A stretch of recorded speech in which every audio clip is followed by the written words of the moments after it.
Hello and welcome to BYJU'S Exam Prep IAS. A very warm good morning to everyone. I hope all of you are doing absolutely fine. I welcome you back to the Hindu Newspaper Analysis session for today. As you know, every single day live sharp at 10 a.m. we bring to you the analysis session for this day's Hindu newspaper. We take out the most important news articles and try and discuss them in detail, especially from the UPSC point of view. All that you have to do in return is to make sure that you have subscribed to the YouTube channel so that you can get notifications about all these sessions, and as soon as the session ends, you all know what to do. You have to move over to a Telegram channel of BYJU'S Exam Prep IAS and attend the quiz based on the topics that we have discussed today. So good morning everyone, those who have already joined in. A lot of you join in even before 10 a.m. and we do keep an eye on the chat as well. Thank you so much for being on time. I hope all of you yesterday celebrated India's 74th Republic Day. You saw the parade as always. An amazing parade, a lot of new things that took place in the parade, and we'll be discussing that as well in one of the articles that were covered in the Hindu newspaper. So without any further ado, let's see what are the important articles that we want to discuss here today. We'll start with an article from Japan. Now, what is happening in Japan? Why is it a concern? And why are we discussing this? Why is it connected to India as well in some way? As you know, about a decade back, in March 2011, Japan had a very bad tsunami. Now, Japan, as you know, is one of those countries that is very prone to earthquakes. Now, when you have an island nation and there's an earthquake, there is always a chance that there will be a tsunami, and tsunami followed. Now, because of that tsunami, Japan had one nuclear power plant, that was the Fukushima nuclear power plant, where there was a lot of devastation. A lot of water came into the nuclear power plant. The nuclear power plant stopped working. There was actually widespread destruction there. In fact, the radiations from the nuclear power plant started to spread in the nearby areas. So much so that the Japanese government in fact vacated that area. People living nearby in the city were asked to vacate the city so that people do not have to inhale those radiations. Now, that was the news that came up in March 2011. So what is the connection about it today? The connection from March 2011 to today is simple.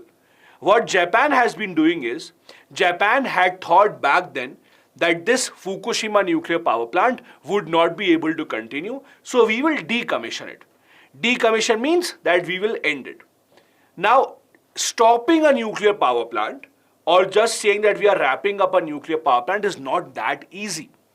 There are a lot of components that are a nuclear power plant. There's a nuclear waste, there is a water that is used to slow down and to cool the nuclear power plant. There is nuclear reactors. All of that has to be displaced. Now, this is why it is in the news. What is happening is the Japanese government has decided to flush out the wastewater that is kept in Fukushima. So every nuclear power plant has a very important role of water. In order to reduce the temperature of the nuclear power plant, there is a lot of water that is used as a coolant. Now, a lot of water actually is stored in Fukushima nuclear power plant since 2011. It has been stored because the Japanese government was thinking, let us first ensure that there is no radioactive material. Now the Japanese government is saying that over 11 years have passed. Now we want to release this water slowly. So Japanese government is saying we will release this wastewater that has been kept in the Fukushima nuclear power plant for over a decade. We will start releasing it in the Pacific Ocean. Now, this is where there are a lot of concerns. Some countries are saying that how can you release this water from nuclear power plant into the Pacific Ocean? As you know, ocean is connected to a lot of countries. So, who decides which water that is flowing out from Japan which will go to which country? So, especially the neighboring country. If you look at the map of Japan, you will see Russia is a neighbor. You will see South Korea is a neighbor. You will see China is also not very far. You will see there is Taiwan as well. So mostly the countries that share the Pacific Ocean with Japan are very unhappy about this. They are saying that the water is still radioactive. How can you just use or flush out this water in the Pacific? We are not in support of this. In fact, South Korea back in 2013 itself had decided we will not import any fish from Japan. Why? Because they are thinking that Japan was already flushing out wastewater into the Pacific without telling anyone. So we will not buy any fish from Japan.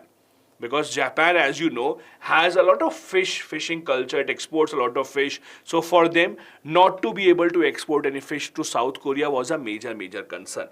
Now, the problem here is, as I told you, many nations are saying that this is wrong. Japan should not do this. On the other hand, Japan is saying, what will we do with all this water? We have already kept it for over 10 years. We have to now flush it out. Japan is saying that in the Fukushima area, no one lives. We have built thousands of tanks just to save this water. And eventually, we have to ensure that the water goes out. Japanese government has said that we have already ensured that the water is not radioactive anymore. The company that is responsible for the Fukushima nuclear power plant, which is called Tokyo Electric Power Company, this have said that we have already treated the power plant water. There is no radioactive isotope, etc. There is no need to worry. However, the problem is no scientific study has proven how much radioisotope in water would be bad for human environment, for human health, and how much is safe. There is no study conducted about this. So all the countries are just making assumptions that this is good, this is bad, etc. The experts say that there is one very important piece of information that everyone must understand. The wastewater that we are talking about, the wastewater that will be in the Fukushima nuclear power plant, that wastewater will also have tritium. Now, tritium is a very problematic thing. Why? Because tritium is easily absorbed by bodies of living creatures and can rapidly be distributed via blood. Now, how is it a problem? Let's just try and understand that. Let's say Japan releases this wastewater into the Pacific Ocean. There are fish that may consume this water. That same fish, let's say, is then eaten by a human being. That can all lead to these kind of issues. How many of you, just tell me this, how many of you have heard of something called the Minamata Convention? Minamata Convention, have you heard about this? This might be familiar to you if you have read environment. The Minamata Convention would be familiar to you. Now, what was that? Just try and remember that. What was that? That was about poisoning of mercury in water. That was also related to Japan only. The Minamata Convention was that there was mercury actually being released into the water bodies. Because of that, the mercury being released into the water bodies that actually entered the human bodies later on, that became very deadly. So we have had a history of these kind of things. It is not happening for the first time. So if mercury poisoning can happen, it can happen at such a large scale. Obviously, even these radioactive substances, the water that has been radioactive in some sense can also be a danger. Now, does Japan has any other option? Let's try and understand that. Japan again is saying that we have stored the water for a very long time and we cannot do it any further. We have to make use of this area. We anyways are a very small country geographically, so we cannot just keep on storing this water. Japan also says that we have already kept this water for a long time. But experts say that if you look at tritium, which can be a big threat, tritium's half-life is 12 to 13 years. So they should at least keep the water for 12 to 13 years. So at least few more years, the tritium should be kept. Only then the water should be released. The only government or the only country that seems to be in support of Japan right now is the US. The US government has said that we do not have any issue. We think that whatever they are doing is right. We trust their technology. Only when they would have been sure that it is the right thing to do, only then they are doing it. So we don't have any issue. Now, I would like to remind you about one more thing. In March 2011, when this Fukushima nuclear power plant incident happened, it actually changed the nuclear energy or how we look at nuclear energy around the world.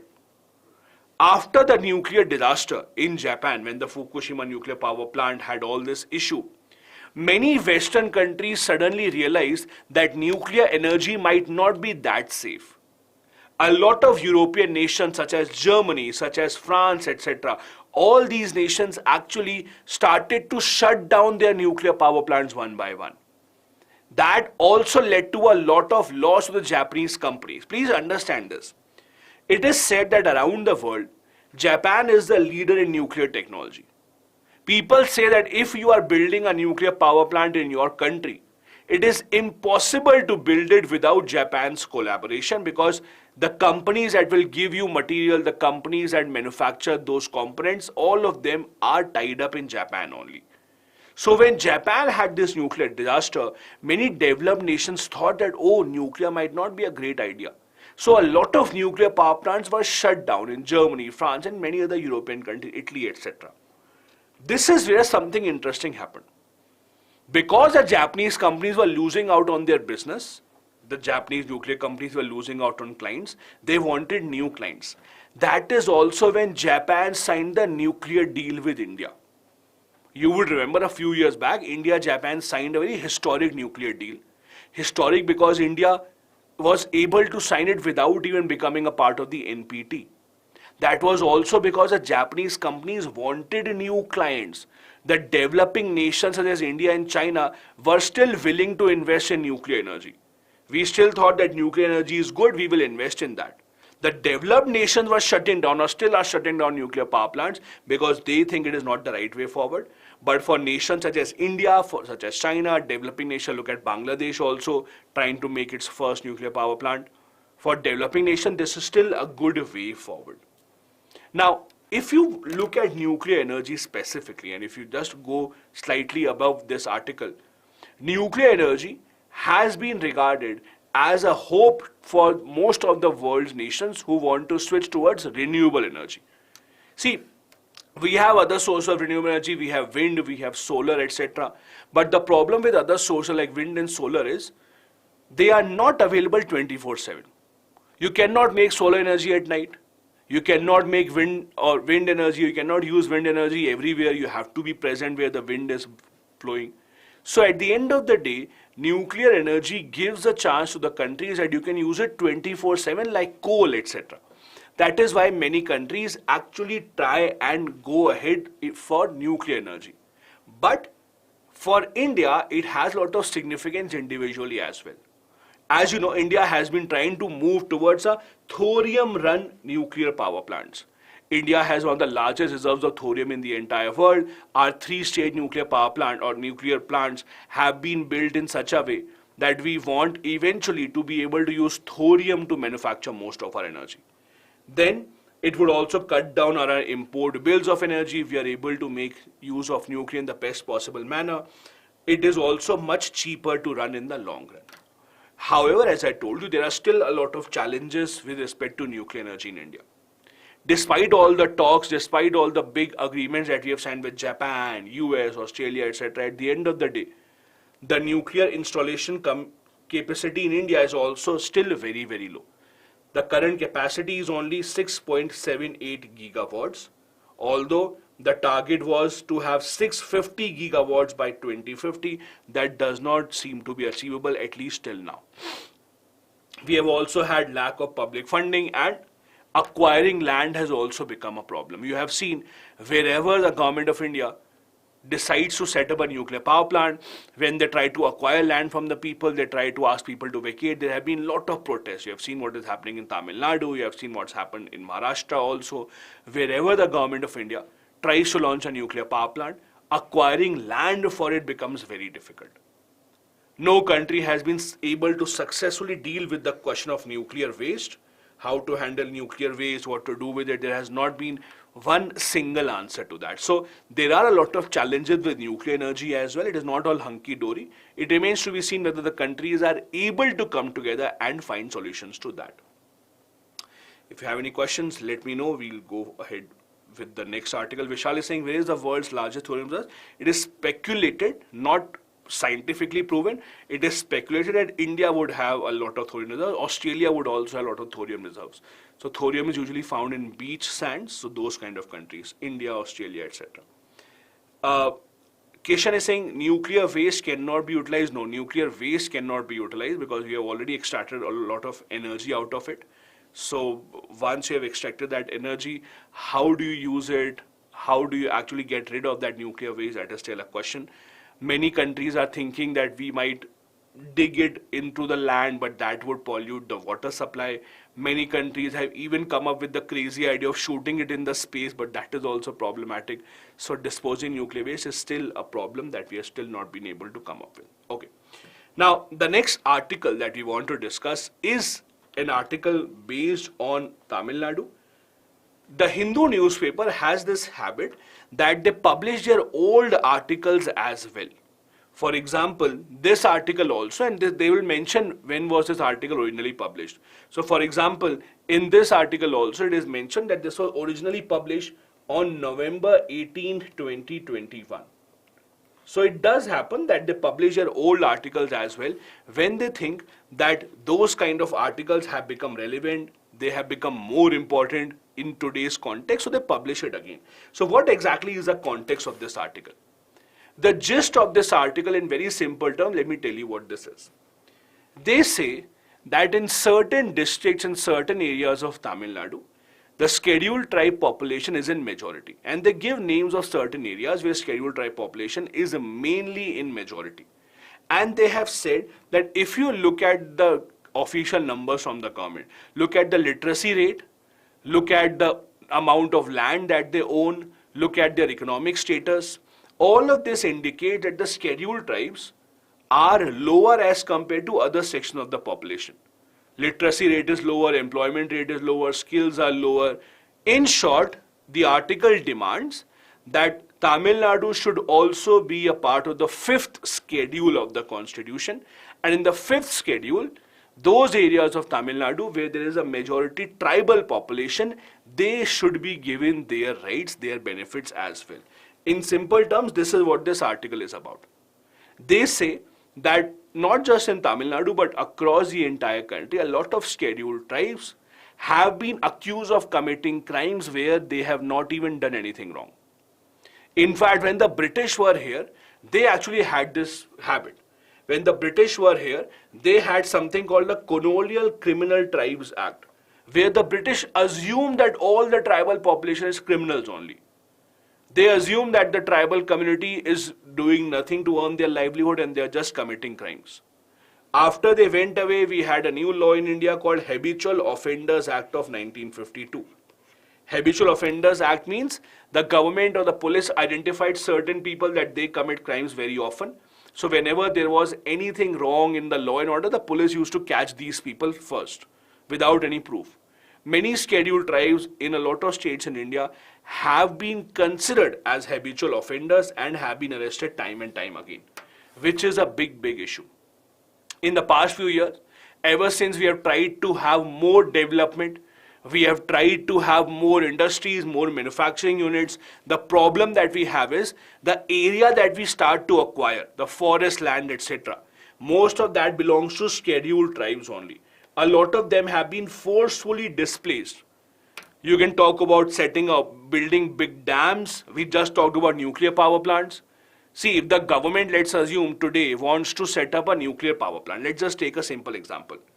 Do you think the government would set up a nuclear power plant in Delhi or in Mumbai or in Bangalore?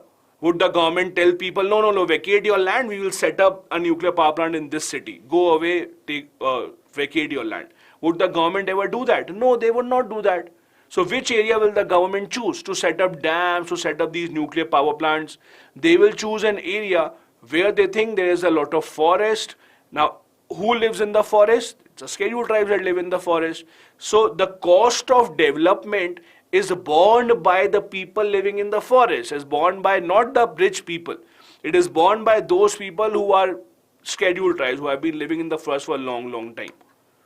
The government forcefully displaces them. The government forcefully says that no, you have to become a part of the mainstream. You have to get proper modern education, even if they don't want to. That is why there is a need to ensure that they should not be displaced and they should not be forcibly asked to come in the mainstream. In 2014, there was a Zaza committee that was established. They also said the same thing, that the tribal community should not be forcefully integrated into the mainstream. If they want to remain and follow their culture, that should be the case. That would only be done if we actually have 5th or 6th schedule areas being given to them. You also know, ever since Ladakh has become a union territory, there is this big protest in Ladakh that we want to be included in the 6th schedule. Similarly, the article says that in 5th schedule, we should include certain areas of Tamil Nadu. Now, the 5th schedule, as you know, the 5th schedule right now has 10 states. And I'll show you those states as well. These are the 10 states in the 5th schedule. Now, for example, let's say if Andhra Pradesh is a part of the 5th schedule, that doesn't mean that the entire state of Andhra Pradesh will be considered as 5th schedule. That is not how it works. Only those areas in Andhra Pradesh which are tribal dominated, they will be called the 5th schedule. So, in the 5th schedule, what happens is the state government has to establish a body called TAC. Tribal Advisory Council is established, who advises the state government on what kind of policies to make for their welfare. We also give certain rights to people living in these areas. For example, they get the Panchayat Extension to Schedule Areas Act, where they can make rules for their local governance, where they get certain more freedom as compared to others. The governor can decide welfare policies for these areas. So these are some of the things that are usually given to 5th schedule areas. There is no proper criteria of how an area will be considered as a 5th schedule area, but usually there was a Debar Commission that was formed in 1960. The criteria that they gave was followed usually. For example, preponderance of tribes in the population means majority of the population should be tribal. The area should be reasonable size. The area should be underdeveloped, and it should have lower economic standards as compared to others. The reason why Tamil Nadu is not in the 5th schedule is, if you look at the overall state, in the overall state, their population of scheduled tribes is only 1.1%. But there are certain villages where population of scheduled tribes is over 50% as well. And in those districts, the sanitation facilities are much lower, literacy rate is much lower, rate of employment is much lower, which tells us the very clear indication that wherever there is a tribal community in majority, they do not have their rights that should be given by the 5th schedule. This is where the demand is that Tamil Nadu should also be included in the 5th schedule. Now, all of you would have read this in Indian polity. These are the provisions in the 5th schedule of the Constitution. As I told you, Tribal Advisory Council is established to advise to the state government on how to make better policies for them. The governor submits an annual report to the president about how these areas are progressing. Executive powers are enjoyed by union government. They tell the state government of how to govern these areas. The governor also has the right to decide on the members of the Tribal Advisory Council, their powers as such. Not just this, they also have the PISA Act, Panchayat Extension to Schedule Areas Act. All these ensure that the people living in the schedule areas in tribal areas are given more independence to decide how exactly do they want to govern their local areas. As you can see in the list, Tamil Nadu does not feature here. The demand is to include Tamil Nadu also over here. Let me see a few questions here. There's a question that I have. What is ashramization? So Zaza committee used this word ashramization. Zaza committee said that we are forcefully asking the tribals to actually come and be a part of the mainstream. Ashramization means when you forcefully ask someone to sit in the ashram. So you should not ask the tribals to join the mainstream if they do not want it. So the Zaza committee actually used this word. Then I have a question, 6th schedule for Ladakh is possible or not? It is possible only with a constitutional amendment, because the 6th schedule is very clear. It is about the northeastern states. So for Ladakh's inclusion in the 6th schedule, there has to be a constitutional amendment. So it is possible, but not that easily. Okay. The next article that we want to discuss is India and Egypt. As you know, the Egyptian president was the chief guest yesterday at the 74th Republic Day parade. That means India-Egypt relations, what the two sides have been discussing, have also become significant. Usually, whenever you see a foreign country's chief coming to India, they would meet a prime minister, they would meet a president and have joint conferences. Now, when this meeting was held between the Indian Prime Minister and the Egyptian President, both the sides talk about their support to the non-aligned movement. Now, non-aligned movement, interestingly, was an initiative of multiple nations, including India and Egypt. Both India and Egypt were the founding members of the non-aligned movement. Both these nations, their leaders were the ones who came up with this idea. I'm sure all of you are well aware, non-aligned movement means after Second World War, where the world was divided into two parts, USA and USSR, these countries decided we do not want to be a part of any one single group. We will be non-aligned. That was a non-aligned movement. The problem here is that in the past few years, the non-aligned movement has been ignored by most of its members, including India as well. Not a lot of serious issues are discussed at the non-aligned movement. Not a lot of very important resolutions are passed there. In fact, it is actually a body that can be made great use of. Outside the UN, it is still one of the world's largest organizations outside the UN. And this is a body where India plays the role of a leader. We were one of the founding members also. We have the opportunity to set the agenda in the NAM movement as well. Not just this, you also know if India has to secure a permanent seat in the UN Security Council, we need support of as many member nations as possible. This is where the NAM can come into picture, and NAM can be extremely helpful for us. But as I said, unfortunately, we have not been giving it a lot of importance. Now, I have an opinion from my side. It is not a fact. You might agree with this, you might not agree with this.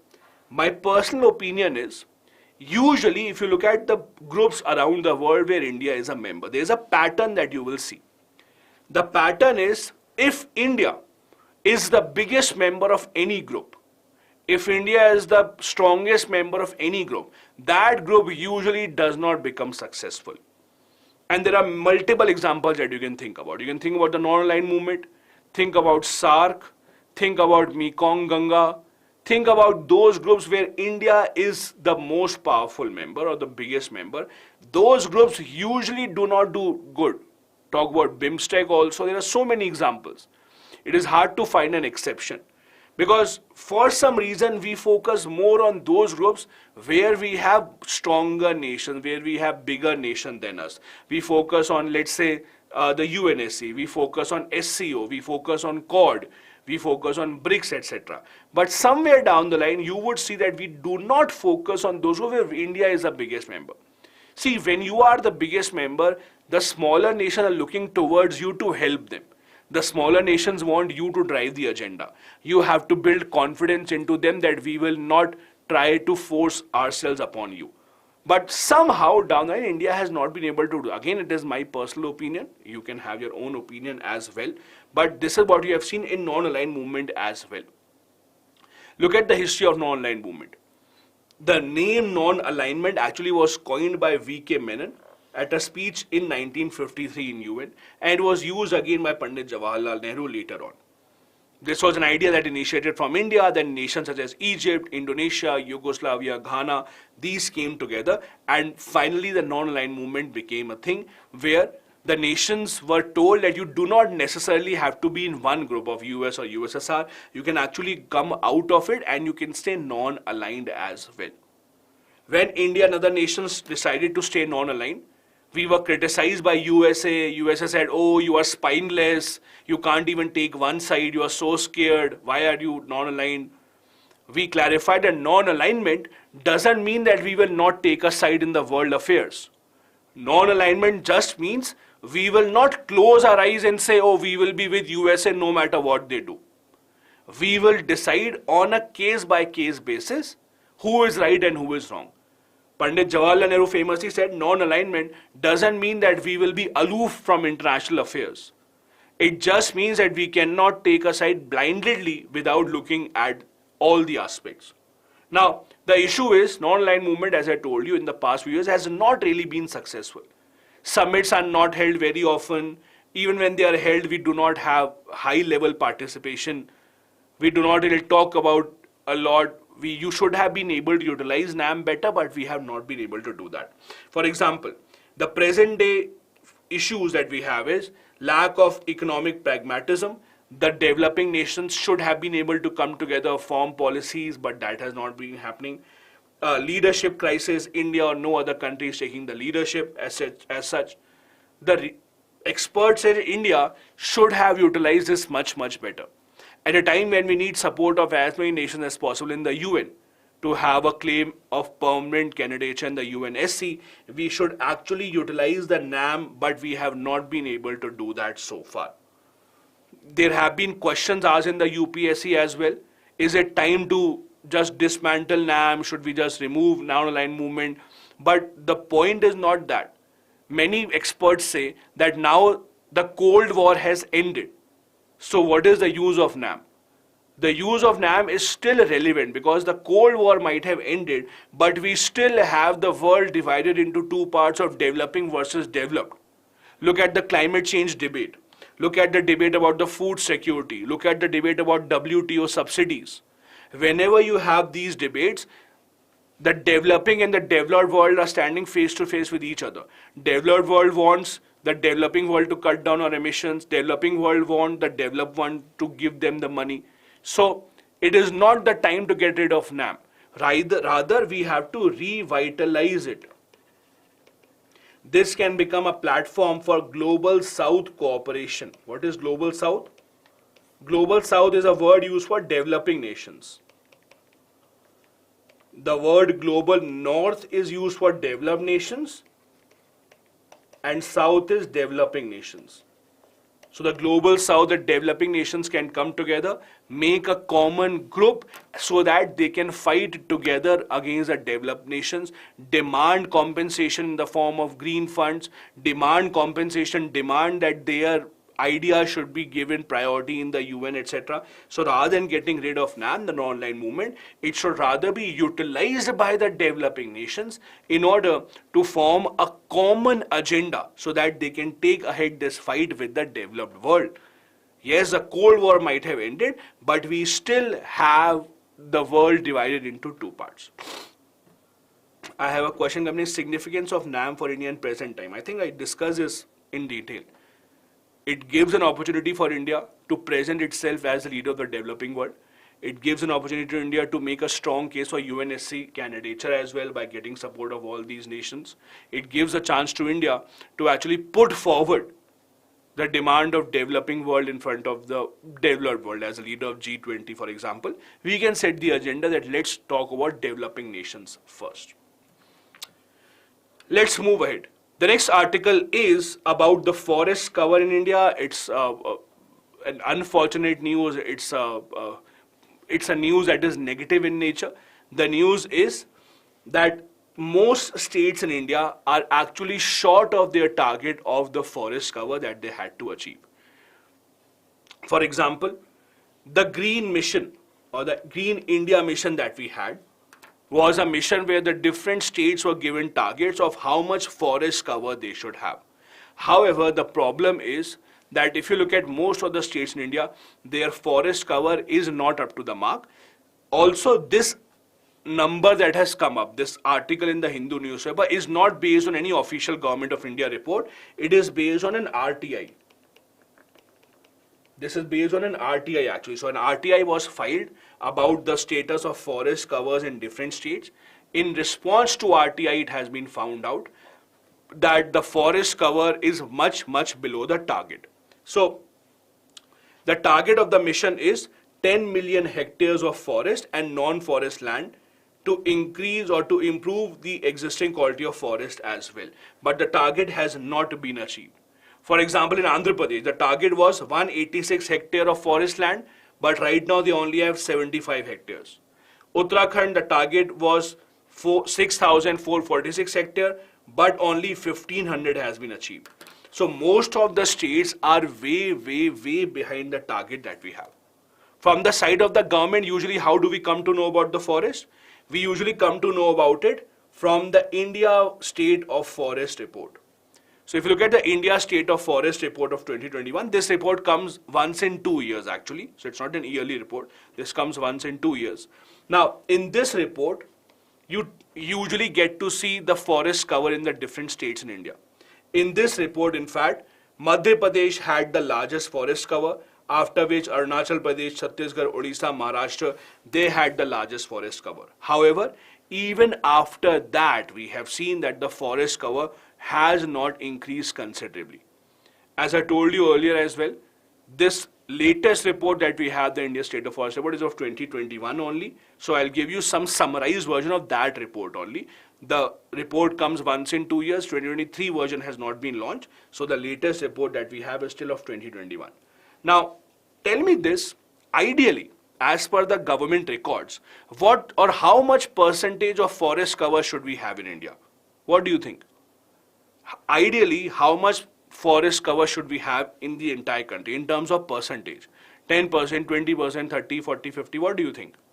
How much percentage is our overall aim that we have to increase our forest cover to this percentage? Okay, a lot of correct answers coming in, good job. So this is 33%. So our aim is to get to 33%. However, we are way behind that. The 2021 report says total forest and tree cover is about 24.62% only, which is much behind the target that we have. The top 5 states, as I discussed earlier in terms of forest cover, were Andhra Pradesh, Telangana, Odisha, Karnataka and Jharkhand. In hilly areas, as you can expect, the forest cover is more as compared to the plain areas. In plain areas is more construction, hilly areas that is lesser. Total forest cover in northeastern region is very good, 64.66%. But again, we are much below our target. That would have a big impact on our fight against climate change as well. As you know, forest gives us a chance to have carbon sequestration. They ensure that they consume the harmful greenhouse gases such as the CO2, etc. So they get rid of the carbon dioxide for us. So having more and more forests in the entire country should be our aim. But as per the RTI, that number has not been achieved. Okay, before I go on to the next topic about yesterday's parade, if you have any question, I'll take up a few questions very quickly and then we'll go ahead. Okay, Kinaya has a good question. Is the forest cover only natural? No. So if you see, forest has to be natural only. You can't have artificial forest. But if you mean to say that can the government put efforts to build forest in a barren land? Yes, they can, and that will be considered as forest only. Okay, Sneha has a question, why can't we dispose nuclear waste under land? Because when you extract water out of land, you don't want that water to be contaminated with the nuclear waste. A lot of our fresh water comes in from the underground sources. So when you are dumping nuclear waste underground, there's a possibility that might mix up with the water supply. So that becomes an issue. Okay. Ilma, carbon sequestration is the process, carbon sink is the place. Simple. Okay, perfect. So let's go ahead. The next article is on the front page of the Hindu newspaper. That is about the main highlights of the Republic Day parade that we had. Now, there are a lot of highlights about this, and every single year we do see some unique things happening in India's Republic Day parade. The unique things in yesterday's parade were 2 major takeaways. The first major takeaway was the focus on indigenization. Usually the weapon systems that you see, usually they will have foreign weapons as well. For example, if we bought, let's assume, the S-400 missile defense system from Russia, we'll display that also. But in yesterday's parade, it was decided we will only have those weapons which have been built in India. And also the focus was on Nari Shakti. A lot of contingents were led by women, a lot of contingents were 100% women. When you looked at how different states participated, many of the states' tableau also focused mainly on women and women power. So that was these were 2 main themes of the parade yesterday. Just to give you certain examples, the 21 gun salute that is given to the president, usually that was given by British era guns, but that now have been replaced by Indian made guns for the first time since our independence, again to focus on India's growing ability to make weapons in India itself. Not just this, the Indian Army also showcased many other made in India equipment such as our Nag missile system, the K9, the Akash defense system, the BrahMos missile, etc. So the focus mainly was on ensuring that only our own made in India weapons are displayed. We also had certain other highlights. For example, Indian contingents also had the 61st Cavalry, which is the only serving horse cavalry in the world. No other armed forces now have a horse cavalry, but we still have that.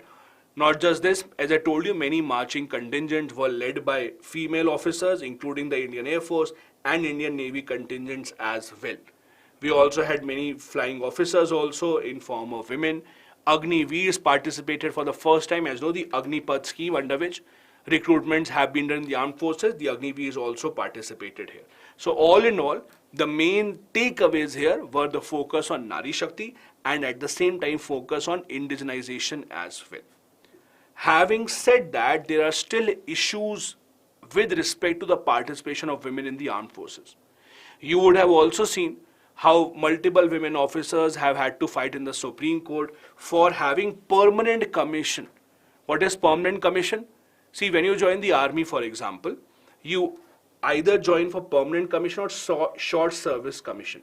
So short service commission would be, for example, let's say after you complete 10 years, then you can either retire, you will not be given any pension, you can join some other career if you want, or you can continue and be in the army till the time of your retirement. That will be called permanent commission. If you stay in the army till your retirement, permanent commission, that is when you earn the right to have pension, etc. Now, earlier what happened was women were not offered permanent commission. Women were told, no, you can't go beyond this. You have to leave your job after short service commission. Women have had to fight this long battle in the Supreme Court, and they are now allowed to have permanent commission in all the three arms that we have in the armed forces. However, this representation of women in the armed forces is still much lower as compared to what you actually see in the other countries. In many other countries, you do see that in the armed forces, the participation of women is more. But even today in India, because of various reasons, women are not given positions in combat. For example, women in army have representation as lawyers, so army has their own lawyers, doctors, etc. All that is fine, but in the combat forces, we still do not see a lot of women. So that is still a correction that needs to be made. One comment that I have is SSC is 14 years, so it depends basically. For example, if you are joining in after graduation, so let's say you have done your graduation already and then you are joining the army at the officer rank, then your SSC is 10 years because those 4 years of college are also counted. So that's a difference, 10 years or 14 years. If you done after graduation, if you have already done your college and then you join in the officer rank in the army, then your SSC is 10 years basically. So that is how the difference is. These are the important articles that we want to discuss from the Hindu Newspaper today. As you know, as soon as the session ends, we will have the quiz on our Telegram channel based on the topics that we have discussed. So make sure that you do go ahead and give that as well to revise. These are the questions that you have. First, what are the impediments being faced in increasing the participation of women in the Indian Armed Forces? And second, India can overlook the non-aligned movement only at its own peril. Comment. Both these questions have to be answered in 250 words each. You can use our student portal to write answers and give each other feedback to learn from each other's mistakes as well. Thank you so much for watching. We'll see very soon you 10 a.m. every single day. As you know, this is when the Hindu Newspaper Analysis goes live for all of you. Don't forget to join us tomorrow as well. Thank you so much for joining. Have a good day ahead. Jai Hind.